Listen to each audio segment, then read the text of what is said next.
Let me tell you what actually kept me drawing for 10 years. People think it's motivation. I don't. Honestly, if you're watching these, you probably do want to draw more. So motivation isn't really the reason you are not drawing consistently. Most of the time, the real problem is the goal is too big. I remember one night, years ago, I sat down like, okay, let me draw something tonight. And of course, I picked this huge thing, multiple characters, complicated perspective, the whole thing.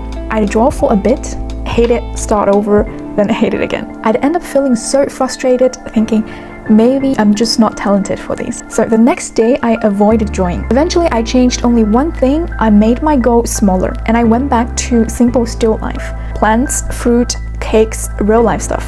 Low pressure, and the biggest change was this. I stopped quitting halfway. I feel that sense of accomplishment every day, and that feeling makes me want to draw again the next day. Day by day, I started having many finished tiny illustrations, not those half-done sketches I didn't even want to look at. And those tiny wings added up.